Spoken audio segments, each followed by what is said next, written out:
When egotistical weatherman Phil Connors gets trapped in a time loop in Punxsutawney, Pennsylvania, he gets drunk, steals money, manipulates women, binges on breakfast food, plays God, and finally grows up. The story charts Phil's development over the course of thousands of repeated February 2nds. Along the way, it raises questions about our own capacity for growth. How do we go about improving ourselves? How can we escape boredom? Achieve fulfillment? That's the subject for today's discussion of the 1993 film Groundhog Day. This is Erin Alanik. And this is Wes Alwyn. And you're listening to Subtext. So, I know you've probably seen this film several times. I've seen it many times. I've seen it maybe 4 times. So actually fewer than most movies I have seen, because most movies I've seen way too many times to mention. You know, I think many listeners will have seen this several times, whatever the demographic. I actually included this film in a course that I taught at a small liberal arts college, and it was universally loved. I assume that kind of generalizes because the film became iconic, even though I don't think it was a huge hit when it came out, and it had pretty good reviews, but it didn't really take on the status until several years later, where it's often listed as, you may not think of it this way, but I've seen it often listed among the top lists of films. I didn't realize it wasn't such a big hit.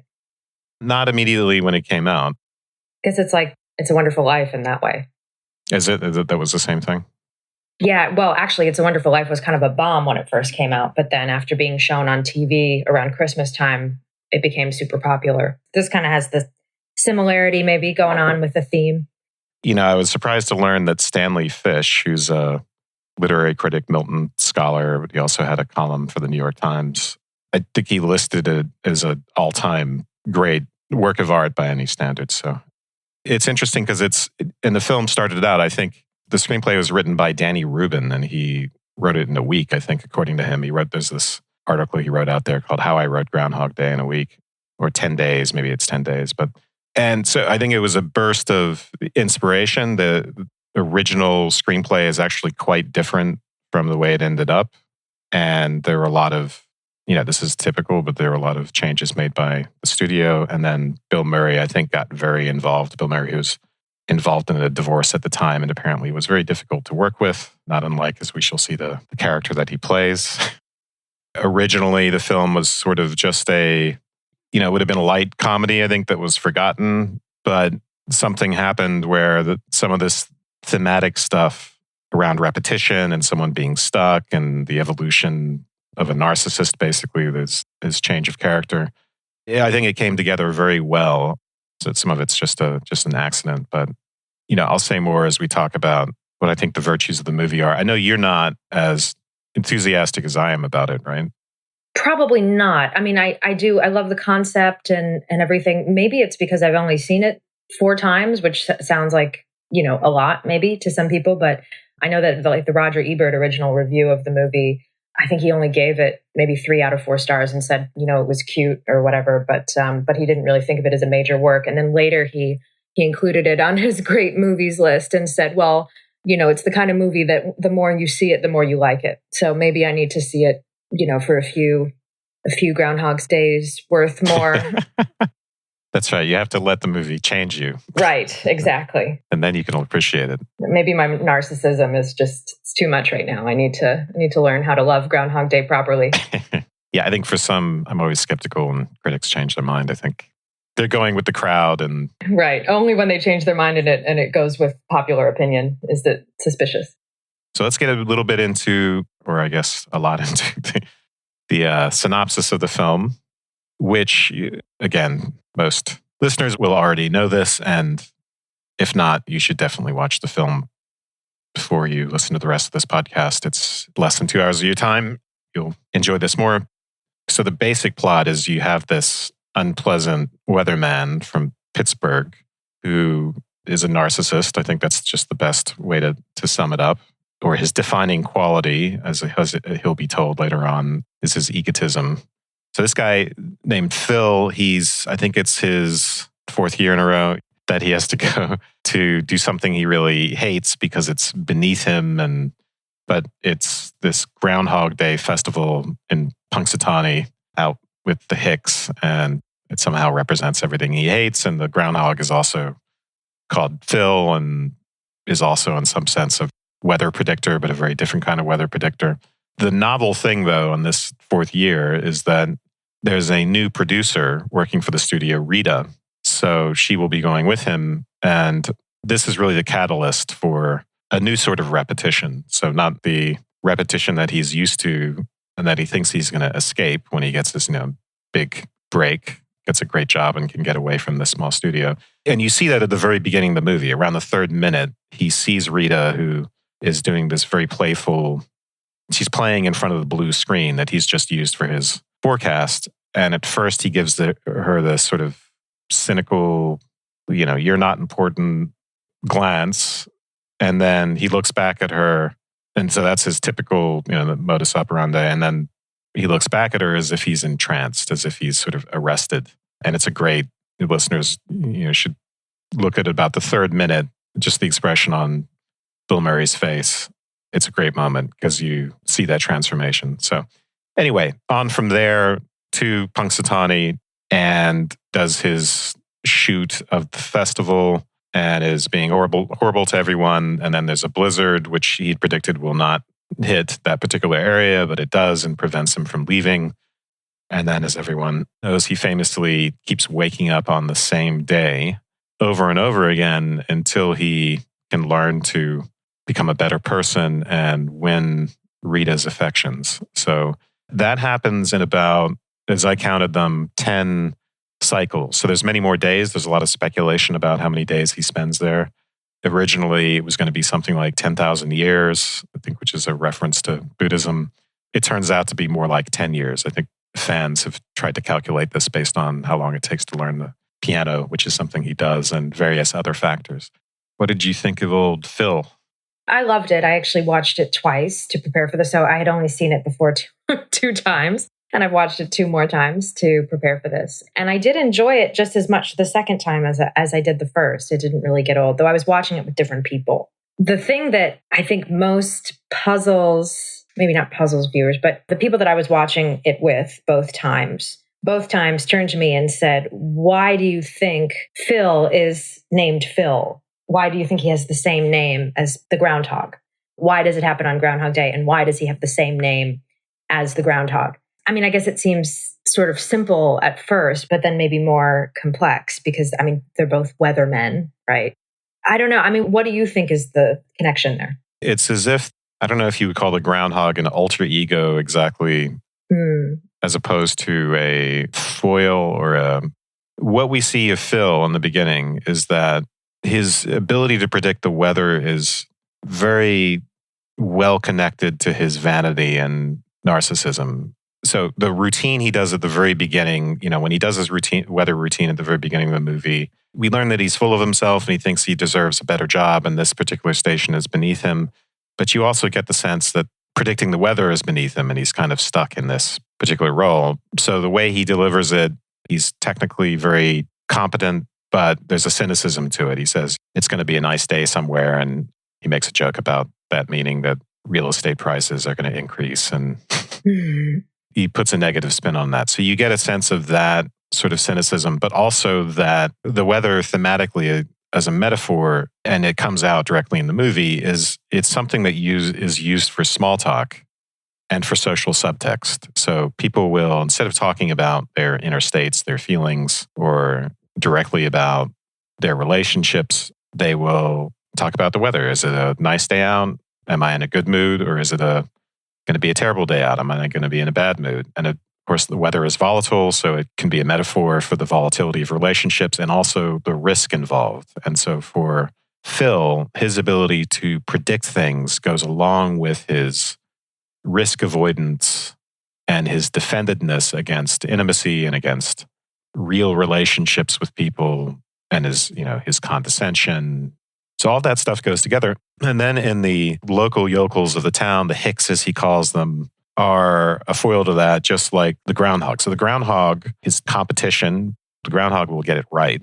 and Phil will get it wrong. The blizzard actually hits. So Groundhog gets it right in a sense by predicting 6 more weeks of winter, but it's just something I left out of my synopsis, but tellingly. But the Groundhog does it. It's just superstition.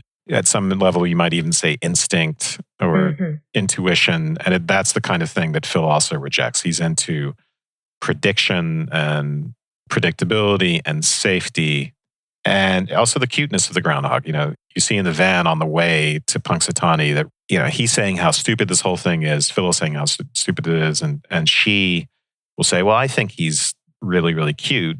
And then she imitates the Groundhog with the teeth and everything. And then Phil does as well, although Phil does it in this more grotesque way to, he's rejecting the idea that it's cute and all that stuff. So I think that's some of it. You get 2 different ways of approaching weather prediction that have thematic and symbolic resonance there. What did you think? I think there are similarities also. I mean, I looked up how often the Groundhog is right in his predictions. The Groundhog is actually wrong more often than random chance. So if they flipped a coin, it would be right more times than the real Groundhog. Interesting. And Phil is also wrong in his prediction. He thinks the storm is going to blow past them and go out to Altoona. He keeps saying over and over again. But in the movie, human Phil is wrong and the Groundhog is presumably right. I mean, he can't be right every day, because I was thinking, I wonder if in my tired haze after watching it the first time, I was like, I wonder if you added up all the weeks that Phil said it was going to be 6 more weeks of winter, if that was how long that Bill Murray was in the Groundhog Day loop. But of course that wouldn't work, because every time for every day, there would be 6 more weeks exponentially.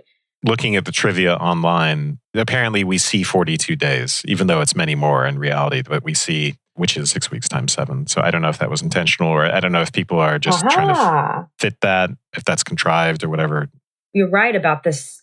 What I love about the idea of him being a weatherman is the fact that, the conversation around him, I mean, because of the fact that Phil is a weatherman, he maybe has to deal with even more mundane small talk on a daily basis than ordinary humans have to. I mean, the guy on the stairs that he keeps seeing when he comes out of his hotel room, of course, doesn't necessarily know that he's Phil Connors, that he's the Pittsburgh weatherman, but that talking about the weather comes up organically, or in his case, I guess inorganically, because of the fact that he's a weatherman and people want to talk about the weather with him. And the woman in the hotel lobby, the owner of the hotel maybe, who he sees in the lobby after he comes down the stairs, and he does his routine of predicting the weather for him that he just did the day before, where he recites the script of the weather prediction, and he goes on and on and on. And she's sort of taken aback that, she wanted to have this, sort of mundane conversation about the weather. Then he is actually giving her a real weather prediction. And then he says, did you want to talk about the weather, or were you just making chit chat or something like that? And so the way that he cuts through that normal way, I mean, it's a mundane way, but it's sort of a way of making a human connection with somebody else, right? It's a way that you could, if you see someone on the stairs when you're coming out of a hotel room, it's a way to sort of acknowledge someone else's existence in a polite way.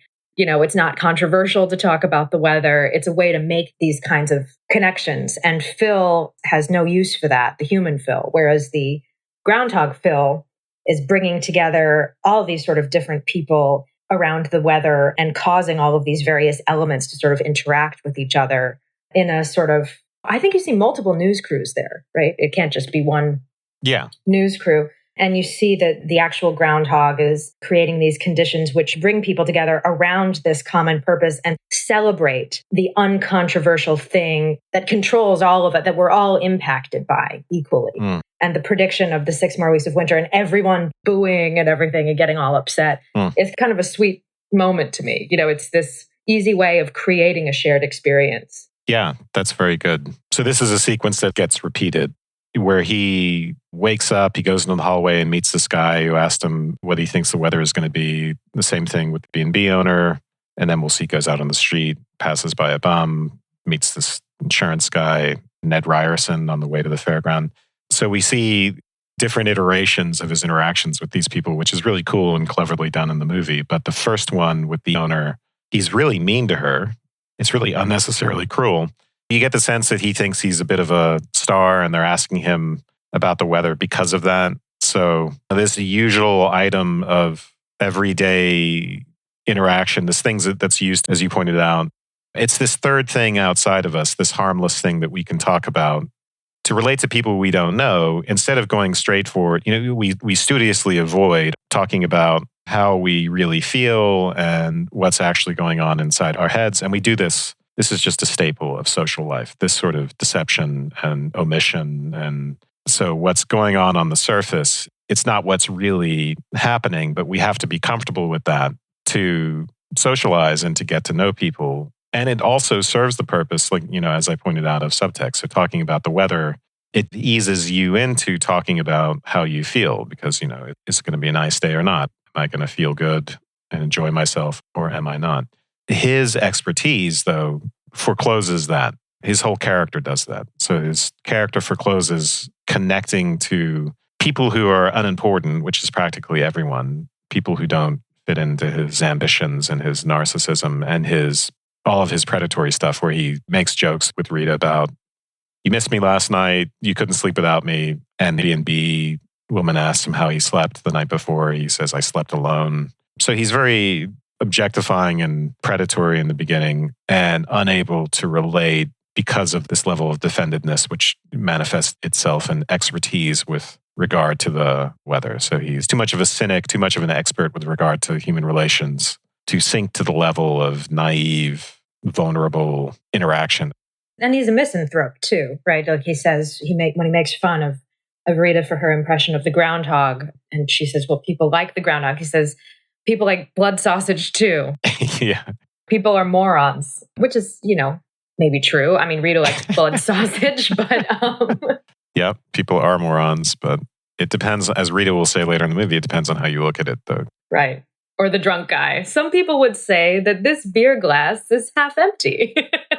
I love that moment. That's really what he has to, it's kind of a mission for everyone, is to accept people's flaws. I mean, that's a fundamental part of relatedness, is giving up these expectations of people being ideal and undisappointing, or simply being usable in the way he wants to use people, satisfying his every desire, but not making any demands on him.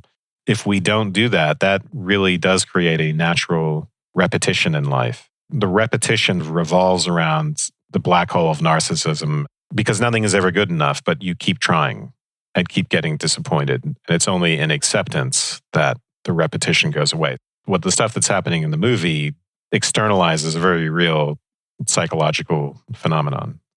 Well, and I wonder if you could maybe speak to the fact that, I mean, you know more about these things than I do from a psychoanalytical perspective, but maybe the different sort of phases of Phil's development over the course of the many iterations, maybe they correspond with different levels of human development.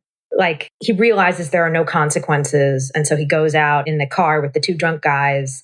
He gets arrested, and then that doesn't have any consequences. So then he moves to the theft from the back of the truck where he takes the money. And then there's this really weird sequence where he dresses up like Clint Eastwood. Yeah. And so he's then kind of living out a fantasy. He's trying like an alternate self.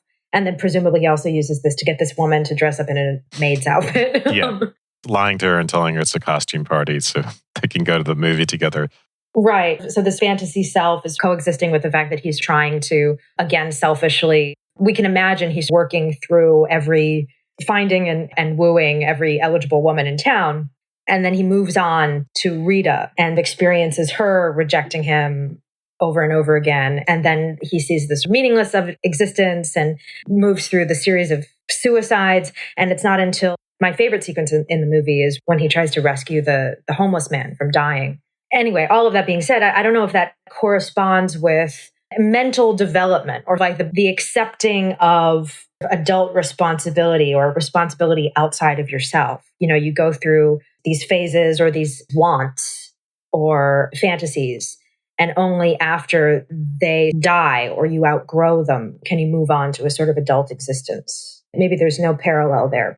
Yeah, I think that's right. As a narcissist, he's kind of developmentally stuck at a very early level. Psychoanalysts would call this a pre-Oedipal level, where he has problems with separation and individuation and problems relating to people as whole people who exist for more than his satisfaction and who have their own minds and interiorities that can be empathized with people in a way don't exist for him. And so he does have to grow up in a way.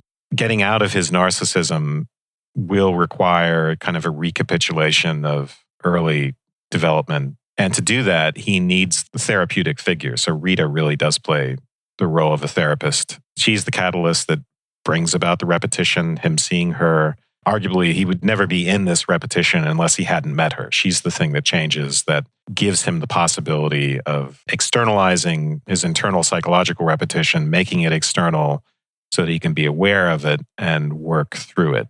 Mm-hmm. And so, yeah, we can think of repetition in a lot of different ways. It's pathological in the sense that, so Freud wrote a famous paper called Beyond the Pleasure Principle, where he postulates a death drive as another drive that's contrary to our life drive and its libidinal elements in contrast to the desire. But the reason why he postulated that was because of his experience with war veterans who had PTSD and would have nightmares. So they were constantly revisiting the trauma. And the question was, can you explain that? Because it's really, really unpleasurable and horrible. And so why would the psyche try to return to this state? What is it doing? It just seems gratuitous and unnecessary for the psyche to try and repeat its traumas. And there are various explanations that fall within the pleasure principle, or the idea that, we do unpleasurable things all the time because maybe there's a promise of more pleasure, or it satisfies some part of our psyche that makes it more pleasurable, even if it's painful to another part.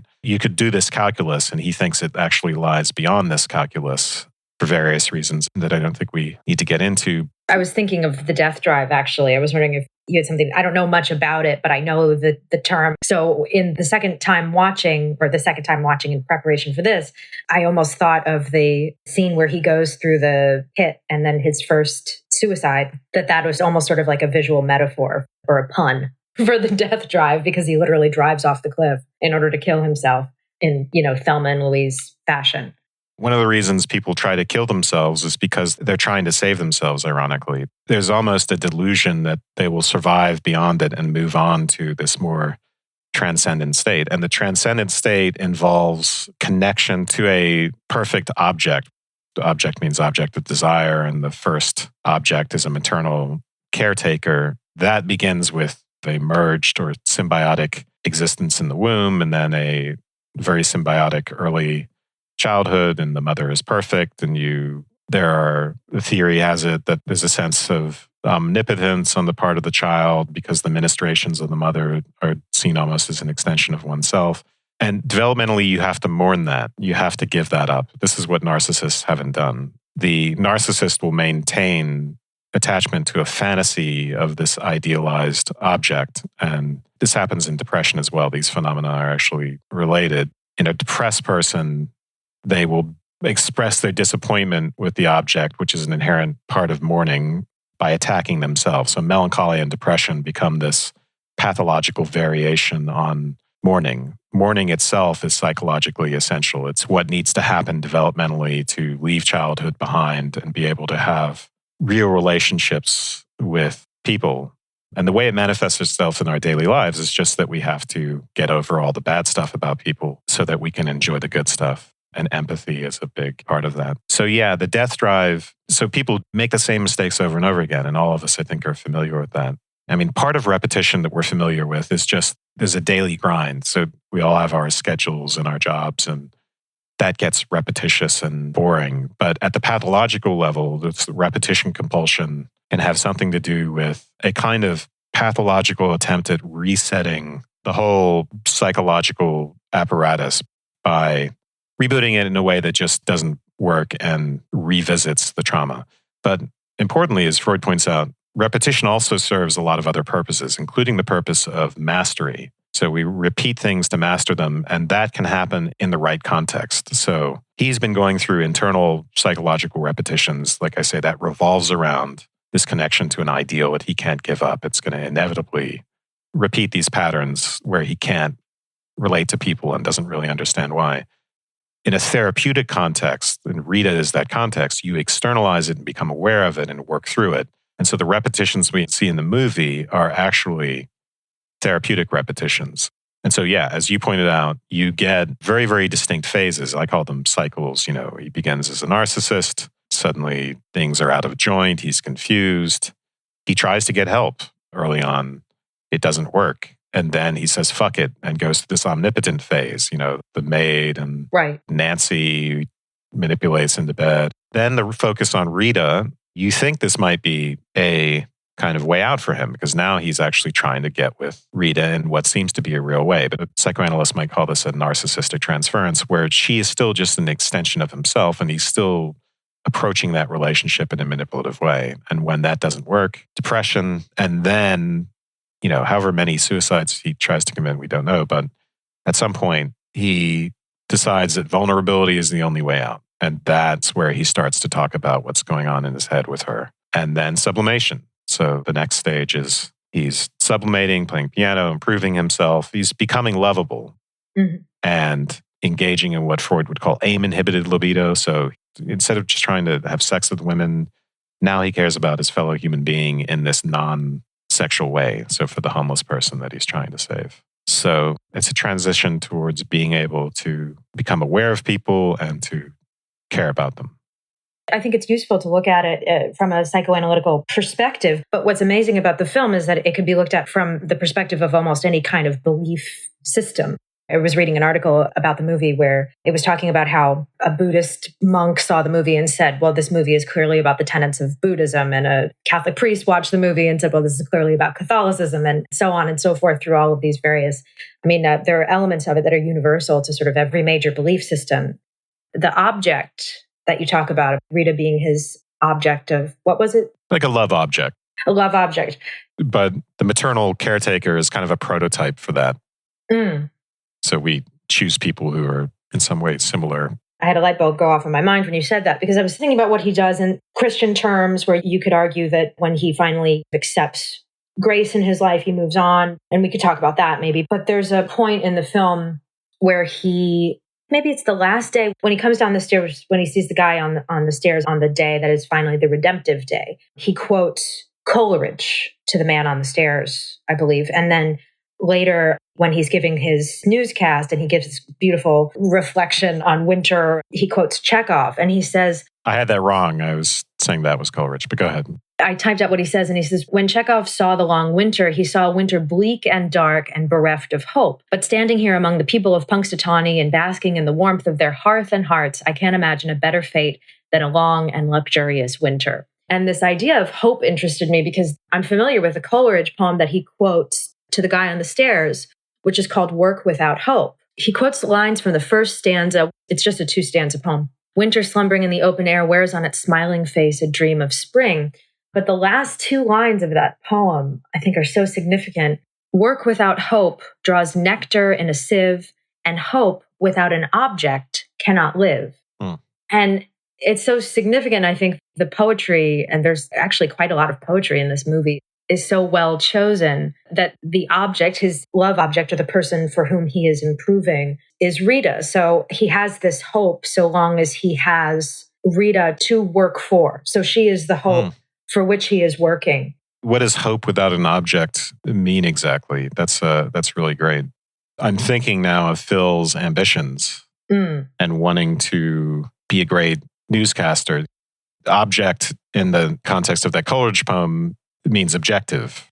The hope without something that I'm actually hoping for specifically is fruitless. But you could see that as a person who's self-absorbed and focused on status, you could argue, doesn't have an objective in the typical sense because they're not in love with the work exactly that they're doing. They're in love with this fantasy of the super being that they're going to become and all the admiration that they're going to receive. So objectlessness and objectivelessness becomes related to self-absorption, where the object is simply oneself and one's own status. Right. And that is literally, it's a kind of a hell to be that self-absorbed and to be living in that same self-absorption day after day with no hope of escape. Yeah. That is what Christians would say is choosing yourself over God and then going into this hell-like state. He's literally living out hell, except he has the opportunity to change his circumstances and to come out of that by doing, I guess you could say it changes because he does corporal works of mercy in order to escape this pattern. The good deeds phase. Right, which I think begins with the homeless man. Yeah, it does. But before we discuss that, this gives us another way, what you were saying, of thinking about repetition, where the repetition is the result of this kind of circling around oneself instead of being able to escape one's own orbit and get to other people. It's a reflection of the vicious circle of returning to oneself, even though there are these pseudo attempts, and narcissistic or pathological ambition is one of them, to escape oneself by winning admiration from other people and mistaking that for loving and being loved. Of course, good deeds offer a way out of the self, but also I think it's significant that the movie is trying to say that art also offers a way out of the self. The French poetry, which at first he can't stop himself from laughing out loud over Rita's study of 19th century French poetry, in which in the iteration after that, he quotes some sort of fake French poetry to her the following day, then becomes, we see him in the diner reading, and we see the piano. He hears it on the radio, I think. Is it the Paganini piece, I think, that he hears on the radio, and that he wants to learn that. So he doesn't specifically learn piano because Rita says that she wants a man who can play an instrument. I mean, he could have chosen, it's a small town, so maybe they don't have clarinet teachers in that town. Maybe you have to go into Pittsburgh for that. But he knows that she wants a man who can play an instrument. And then while he's sitting in the diner, he hears and is presumably inspired by this beautiful piano piece. Mm-hmm. So it's more than just Rita as the catalyst for that. It's also the appreciation of the beauty of art for its own sake. Then he wants to learn the piano. And the scene with the ice sculptures is really interesting too, because I don't think there's a part in it. We see him actually creating an ice sculpture with a chainsaw. Yeah. But we don't see anyone else, I think, creating an ice sculpture. The only time that we see it before he starts taking it up as a hobby is after that sequence where he's slapped by Rita many, many times. He's walking back dejectedly to the bed and breakfast, and we see him go past this beautiful lineup of the ice sculptures. And so presumably even in the pain of those constant rejections, walking past them, and he's not even, we don't even see a point at which he actually looks at them, I think. But perhaps that repetition of walking back past the ice sculptures also is inspiring in some way and draws him out of himself and then inspires him to create this ice sculpture of her face later, or snow sculpture. Yeah, that's really great.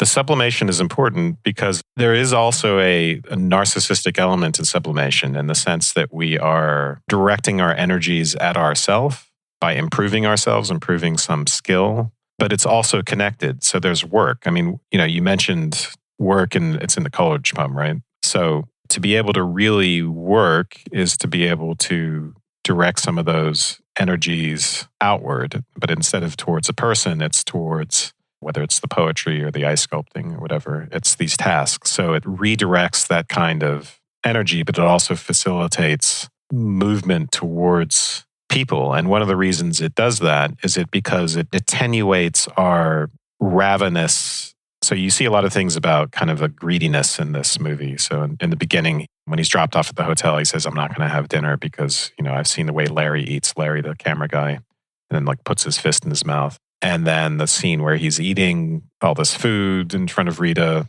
in a gluttonous way, and the objectification of women sexually when he's just trying to sleep with them, that reflects a kind of ravenousness that goes along with unrelatedness. So sublimation, it attenuates the ravenousness and turns it into something that is more affectionate.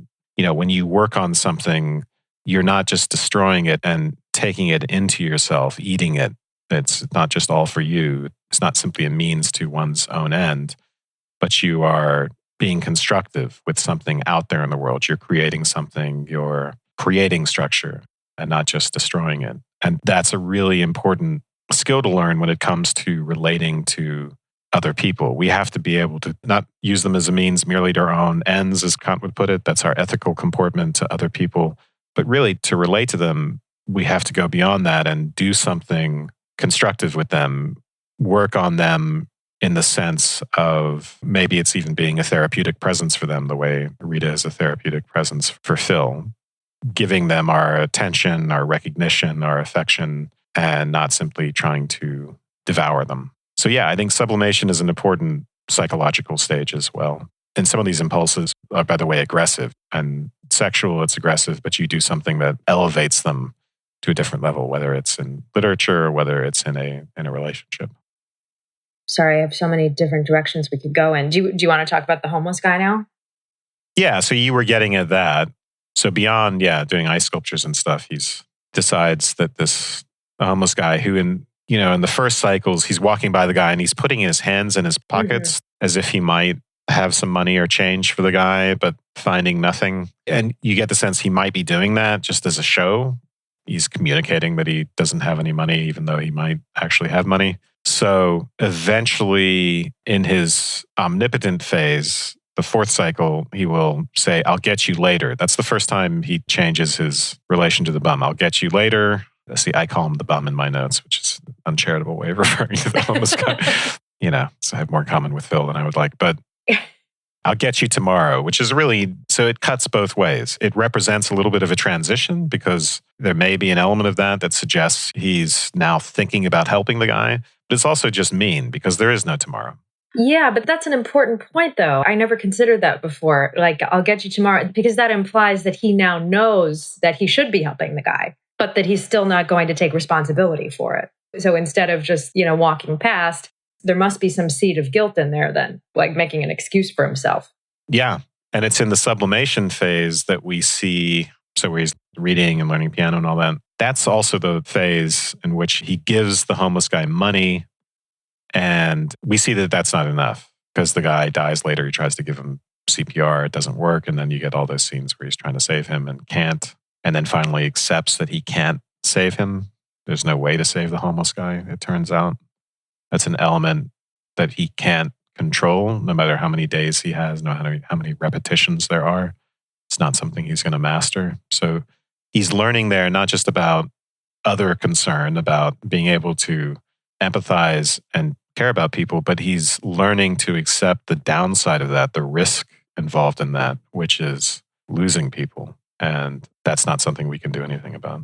But not just losing people, but being disappointed by them. So loss really covers a whole range from people dying to them doing things that anger us and disappoint us, which means we can leave. That's the whole mode of operating for Phil, which is he leaves in the sense that he's left people psychologically. To stay with them, we have to accept that they might reject us, that we might get hurt, relationship might come to an end, all that stuff. Yeah, he works through, I'm trying to think about the 7 corporal works of mercy, but he hits a lot of them just with the homeless guy. So say more about that, the 7. Yeah, so the 7 corporal works of mercy are feed the hungry, clothe the naked, give drink to the thirsty, shelter the homeless, care for the sick, visit the imprisoned, and bury the dead. That's 7, I think. So bury the dead.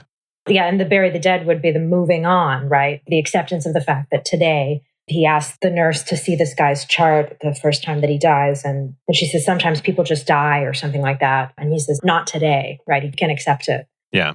But he hits a lot of those. And then finally, the burying of the dead, the mourning, as you say, is his way of sort of moving on after that.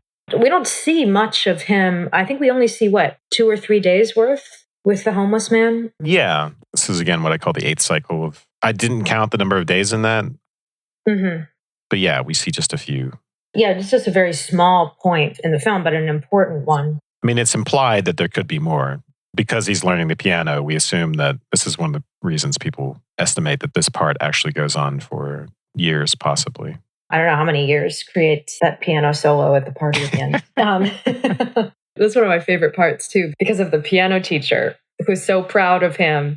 He keeps coming in for one lesson. And at the party, she turns proudly to Rita and says, "That's my student," which is funny because she's full of it, but she's also right. Like, she only thinks that she's had him as a student for one day. Exactly. So presumably he would have come in already a fully formed, excellent master piano player on that day. Right. But she really has been teaching him all along. So she's full of shit and yet not at the same time.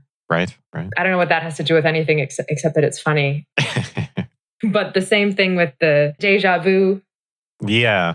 The joke on, I think, the second day when he comes down and the woman in the lobby who owns the bed and breakfast, he asks her, "Have you ever had déjà vu?" or something like that. And she says, "No, but I'll see if they have it in the kitchen." I love that. Yeah. And then later, when Rita and Phil are I think they're in the fudge shop maybe, and she says, "Do you ever have deja vu?" And he says, "Didn't you just ask me that?" The cleverness of these lines is that it works as a joke, like he's being clever in response to her, but also he has a serious look on his face. So it could have been that she had just asked him that the day before. Right. Yeah, just the verbal cleverness of this film, I think, needs to get a shout out. It works of course, on this grand philosophical level, but also just on the line to line level. The wit of saying something like that, "Didn't you just ask me that?" In joking, there's a kind of, often you will take on an air of not omniscience necessarily, but having more knowledge than one might have. He really has it because of his situation. Mm-hmm. Joking would be called a manic defense by psychoanalysts. You sort of jump into a little bit of an omnipotent or omniscient feeling. That's been made real for him. So all of this repetition stuff is intimately connected to his humorous side, which is the one good thing about him, right? From the very beginning of the movie. It's the only reason we can tolerate him. Right. Is that joking side. So the joking actually does form a bridge to something more mature and constructive, but it's also a defense. I mean, it could just be for himself, but in the very early moments of the film, when he's doing that broadcast and he makes the joke about the overpriced real estate in Southern California and the Pacific Northwest, you're going to see some really big trees. I suppose he could be just making those jokes for himself, but he's also presuming that there's someone out there who's going to get the joke and who's going to appreciate his sense of humor. And it plants the seeds of relatedness, because as we saw in Much Ado About Nothing, and I was also thinking about this watching the new film version of Emma, part of relatedness is this, so for romantic couples, it's almost essential that they get involved in this back and forth, which is an attack on each other's vanity. They have to keep each other's vanity in check. That's the instinct of those sorts of relationships. And between Beatrice and Benedict, right, in Much Ado About Nothing. Mm-hmm.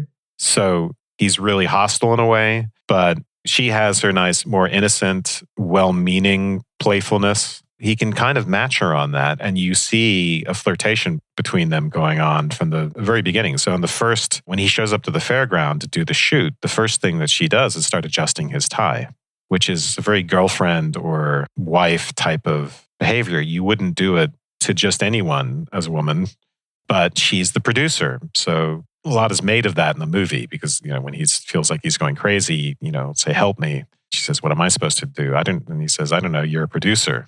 This idea of her as a producer can put her in the right therapeutic role with respect to him, but also, there's a forced closeness there that allows the relationship to develop. But I think the humor stuff, as I was saying, that really plants the seeds for something more. So I never considered that role of the producer before. I mean, she has to keep him in line, right? So she has this kind of mother relationship with him, which would also produce is the wrong word. Now I'm using it too much, but it would also cause her to adjust his tie, in a motherly way, and that relationship as well. And she gets to slap him a lot, Right. She gets to be the disciplinary force. Yeah.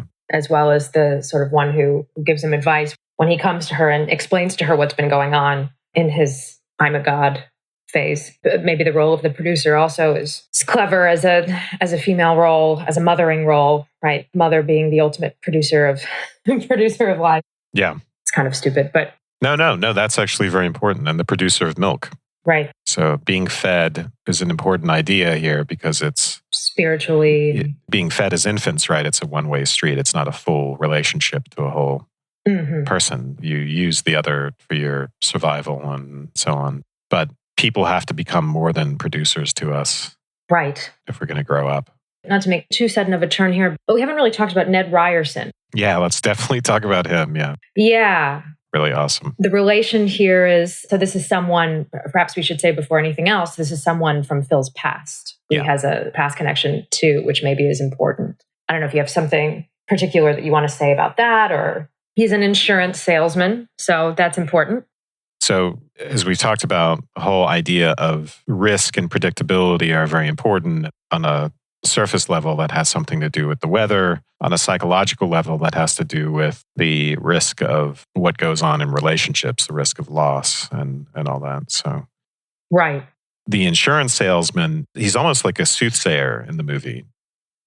He's there to tell Phil that things are uncertain. So Phil thinks he can predict everything. The blizzard's not going to hit, blah, blah, blah. Here you have the soothsayer coming to warn him that, actually life is uncertain. Life is unpredictable. Things can happen. And so you need insurance. And life insurance is not the kind of thing we get for ourselves, right? So he's not appealing to that side of Phil. And when Phil rejects it, it's because he is rejecting the whole idea of risk. And then right after that, he steps in the puddle, of course, which is a weather-related right.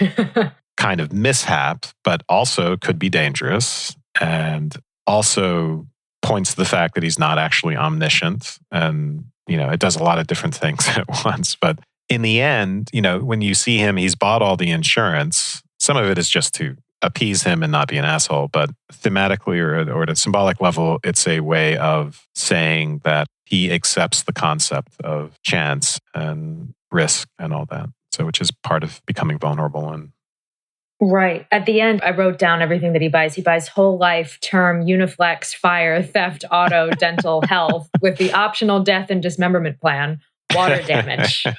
Death and dismemberment plan. And you're right. I mean, it is on the one hand, he could buy all of these things and know that he never has to pay into the insurance plan. On the other hand, he doesn't have to buy quite this much insurance. So he's made this guy's day because he then says, this is the best day of my life because of how much insurance he's bought. Yeah. So there's an element of which when you're buying something long term, it's kind of like the joke with the homeless guy, I'll get you tomorrow because he doesn't have to pay into it. Right.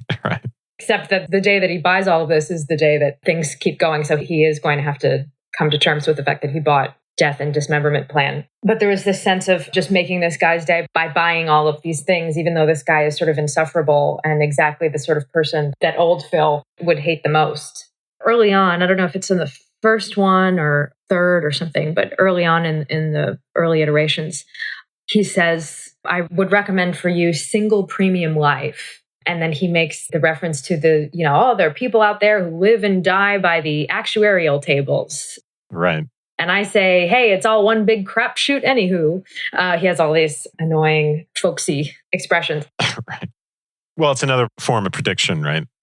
Yeah. So the actuarial tables that these people live and die by, and maybe, the same people who are planning their days around the weather or these types of predictions. The irony of this is, of course, that Phil is living in a state in which he can predict everything that happens. And yet the insurance can't apply to him, or I don't know what else to say about that. But yeah, anyway, single premium life. He's living multiple lives. The concept of predictability for him has been transformed. And in his ordinary world, he's trying to control things and guard himself. But in this world, the pathological results of that are made explicit because predictability is repetition of the same state. It's not growth. Anything else that we should talk about? I do want to just mention my favorite joke of the whole movie, which is on the marquee, Heidi 2 is playing. Yeah, what is that? It's probably something you've seen, right? Since you've seen everything. No, it's not. It doesn't exist. Heidi 2. I mean, what happens in that? It's just funny. It's just the least likely sequel I could think of. It's hilarious, all right. And I love the fact that it's shown. See, naturally, I wouldn't know that doesn't exist, but... Oh, right. Well, having grown up with a fantasy of living like Heidi. Oh, really? Oh, yeah. But before she goes to the city and has her whole other life, she lives on the top of a mountain in Switzerland with her grandfather, and they just eat bread and cheese all day long. It's like, that was my fantasy as a kid. But anyway, Heidi 2 doesn't sound that great. The grandfather's dead, and she's already gone through all of the... I can't imagine what's in that movie. It's kind of like I don't know if you've seen The Good Place.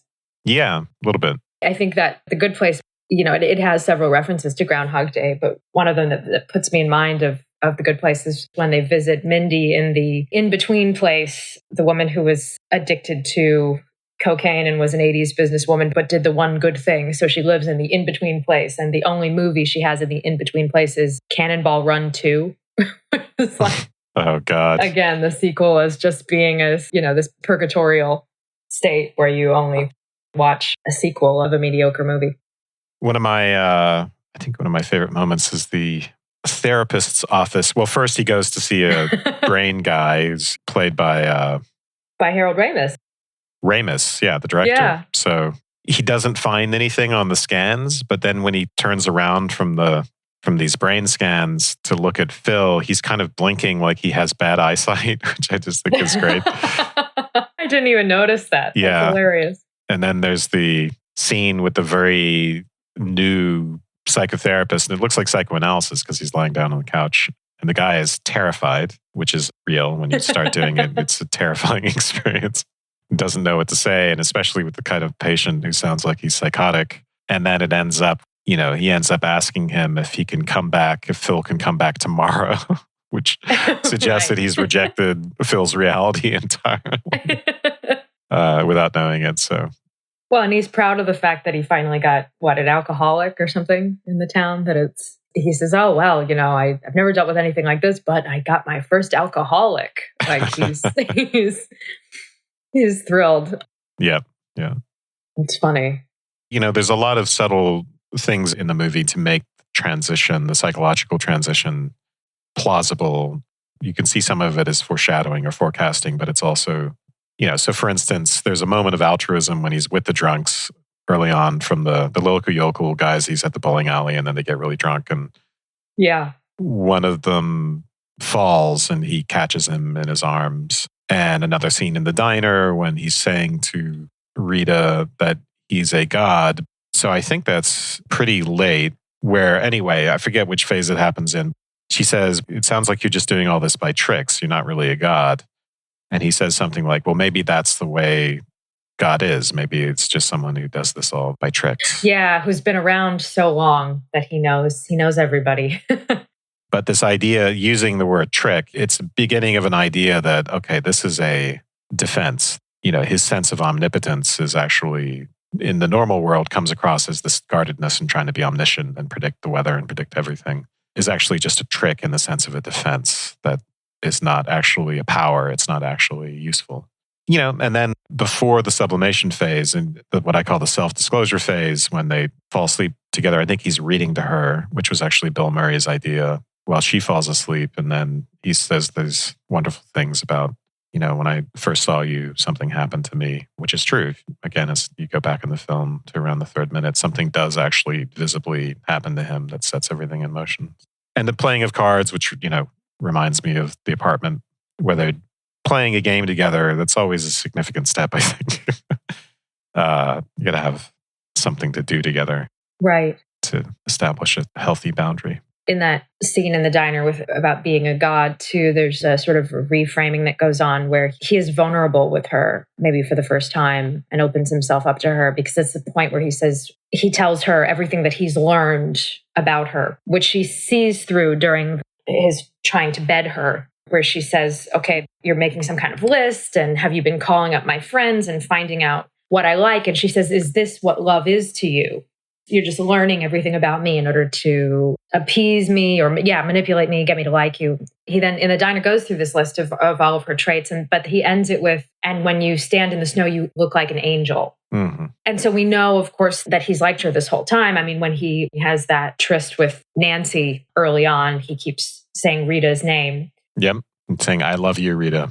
Right. And that comes from, someplace that he seems to have no control over. But this is the first time that he recognizes something transcendent about her, or perhaps about his feelings for her, which he expresses in these sort of, supernatural terms. After saying that he's like a god, he calls her an angel. He sees what is her sort of superhuman niceness, her angelic or saintly quality, as being something that he is appreciative of, or maybe even envious of, that she can see the world in such a wholesome way, and recognizes that in this moment and acknowledges it out loud for the first time. So I see that as being a real turning point for him, and the moment where he maybe first starts to accept, what in Christian terms we would call grace.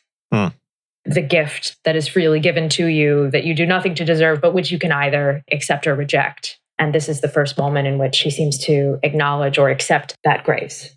He says in the bed together, when they're together, and I forget what she's doing. She's being optimistic about his situation, I think. And he says, "Gosh, you're such an upbeat lady." He says, "Oh, you're going to be gone tomorrow." And she says, "Well, maybe not." And he's like, "Gosh, you're such an upbeat lady." And he says it in such a kind of a multivalent way where is he making fun of her? Well, I was trying to get at your point where he's going from envy to, he's becoming aware that she has qualities that he might like to take on himself. Right. Appreciation, which is also sort of winking, but he's winking at both for his sake and for hers in saying that. Right. Maybe it's such a moment of sincerity that it seems to have more than one meaning to me because he's so insincere. Right. Through so much of the film. Yeah, it's a less cruel, cynical version of the kind of humorous stuff that he's been doing. Right. Because I think sincere is a good word. Yeah, and then he finally gets to the point where when he wakes up on the last day, or on the third day, I guess, February 3rd, the first thing he says is, is there anything I can do for you today? This is, I guess, the signal that the transformation is complete. Mm-hmm. That he is sincere in all of his intentions, because even upon waking up and realizing that he's now moved on to the following day, he's still looking for ways to please her and to be worthy of her. Certainly the adulation he gets on that last Groundhog Day might be a powerful motivating factor for doing good deeds. Right. That he's getting all of this appreciation for being always in the right place at the right time and helping people. Of course, it's a lot of work, we realize, because that night, the Rita character remarks in the morning, "Oh, you fell to sleep." And he said, "Well, I had a long day." So it was the end of a very long day. The end of a very long day, yeah. And so presumably it's taking a lot out of him to be there for other people at the level that he is and rushing from place to place, trying to help people and do these good deeds. But he is getting a lot of acknowledgement from it. And everyone is very happy with him. And he becomes a very popular guy. Nancy, says to the Chris Elliott character, what's his name? Larry. "Oh, Phil Connors is already in there." So he makes quite a name for himself, by the time of the party that night, that he's known by everyone in town. There are these, this sort of the dark side of altruistic motives, we might say, is the fact that we get some recognition or could get some recognition for our good deeds and people will like us. But when he wakes up on February 3rd, we know that his motivations have been sincere. Yeah. Because he wants to continue to do things for her. This is actually one of the things that is confusing about narcissism. You're trying to treat it in others or treat it in oneself. We all have narcissism, and a lot of it is healthy. We have narcissism in the sense of being focused on our own well-being, on our own pleasure, but also a lot of it comes out in the focus on our own ambitions. And it's not like by curing Phil of narcissism to whatever extent that has actually happened, that means he's going to be free of ambitions or free of the desire for recognition. None of us get to that point. But I think it's a matter of a balance where for a pathological narcissist, the focus on the admiration of others becomes so overwhelming that you lose the element of loving what you're doing or loving other people. And he wants to be loved, and part of that is becoming lovable, developing all those qualities. So I think the movie can be confusing in that sense, because you wonder in the end, well, isn't this just all manipulation? He's learned to play the piano. Everyone thinks he's a swell guy. It might have the appearance of that, but there's a lot of other evidence that he's changed internally. Realistically, we do have to get others to like us. We have to do a lot of things that, one might see as manipulation. That includes talking about the weather. That includes all these little social niceties, which are not what they seem and are deceptive in a lot of ways, or they conceal. Well, maybe we can end with, I found a translation of what Bill Murray says or tries to say in French. His pronunciation isn't that good. The day after she's revealed that she likes 19th century French poetry, and then he does his little quoting of a poem. Right, it's not a poem. Yeah. It's not a poem. The translation is, "The girl I will love is like a wine who will get better a little bit every morning." Yep. So it's sort of sweet, actually. Yeah. What he quotes to her, even as he's trying to get into her pants. Yes. All right. Well, that was fun. Thank you. Thank you. We'll see you next time. And thank you to everyone who listened to this episode. I just wanted to say that if you're listening to this on the feed for Partially Examined Life, you're not yet subscribed. You should subscribe to us directly by searching for us on the podcast app of your choice. And if you like us, a rating or review would help a lot. You can also find us at subtextpodcast.com, where you can subscribe to our email newsletter. To get ad-free episodes and a variety of bonus content, please subscribe at patreon.com/subtext. Bonus content will include our after show, which we're calling Postscript, which consists of an extra 15 minutes of discussion following the regular episode. Sometimes we'll continue talking about the topic for that week. Sometimes we'll discuss what else we've been reading, writing, and thinking about. When the time comes, we'll be responding to listener emails. And sometimes we'll talk a little bit about ourselves. Subscribing will also get you the occasional full bonus show and several prequel episodes that I did with various guests. Send your feedback and episode requests to letters@subtextpodcast.com. You'll also find us on Facebook at Subtext Podcast and on Twitter at Enjoy Subtext. And once again, thank you for listening.